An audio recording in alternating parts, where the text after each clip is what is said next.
弟兄姊妹平安，祝福你有一個靈性充滿亮光嘅一日。今日嘅經文係喺加拉太書第1章第6至第7節，經文係咁樣講嘅：我希奇你哋咁快離開嗰藉住基督之恩召你哋嘅，去從別嘅福音。其實嗰啲根本唔係福音，只係有啲人咁攪擾你嘅，想更改基督嘅福音。願神祝福聽佢話語嘅人。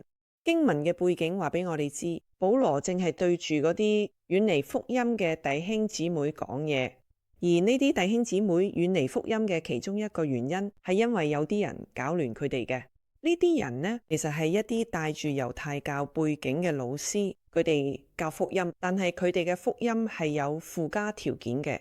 嗰啲有附加條件嘅福音會令到人遠離神，亦都唔係正路。咁佢哋嘅附加條件係乜嘢呢？就係佢哋要求信徒唔單止要信基督，你要信基督，但係你亦都要受割禮。而受割禮呢，其實係以色列人同神立約嘅一個記號。咁舊約入邊，我哋都可以見到亞伯拉罕有行割禮，佢對佢嘅細路，咁佢下一代都有，一直到摩西帶住以色列人出埃及，佢哋暫停咗一段時間，冇辦法行呢個割禮。但係之後，當約書亞入到迦南地嘅時候，咁佢又開始行呢個，即係話遵守割禮。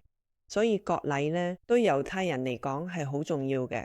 我唔知你聽到猶太人有割禮，會唔會亦都諗到，咁如果我生嘅係男仔，係咪都要受割禮呢？我以前都有諗過呢個問題，因為我2個細路呢都係男仔嚟嘅。但係後嚟明白一件事情，就係我哋並唔係靠住割禮嘅稱義，或者透過割禮嚟成為更好嘅基督徒。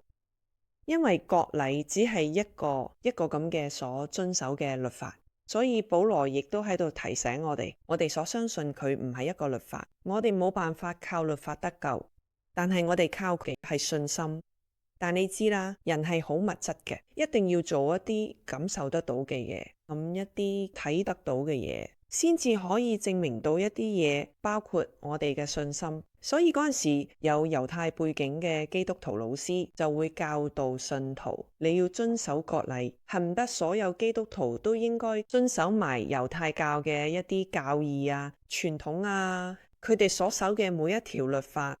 但係實際上我哋唔需要，因為如果我哋需要嘅話，我諗我哋華人呢就好難成為一個好嘅基督徒，因為我哋都中意食豬肉，豬肉唔潔淨，咁我哋食豬肉嘅人點算都唔係好基督徒啦，係咪先？所以唔可以再守呢啲律法啦。唔單止係神嘅話語清楚話俾我哋知，我哋唔係靠住守律法嘅得救。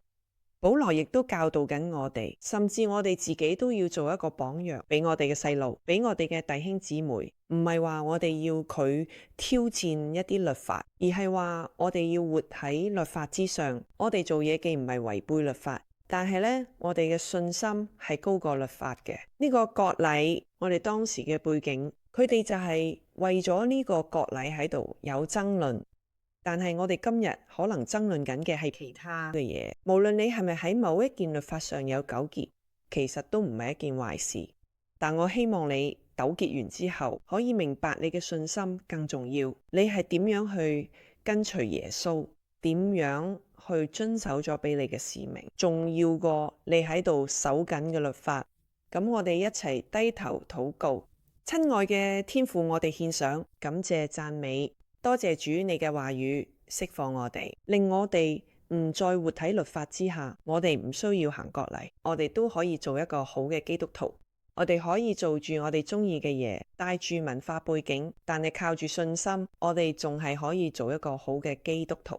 我為呢啲弟兄姊妹禱告，無論喺佢哋邊一條律法上受到咗束縛，受到嘅困擾，都求主你自由嘅靈釋放佢哋，等佢哋睇見我哋信心嘅美好，係因為主你俾我嘅自由。但呢個自由呢，係主耶穌基督入邊成就嘅，所以亦都等我哋珍惜，唔濫用我哋嘅自由。聽我哋同心合一嘅禱告，奉耶穌嘅名，阿們。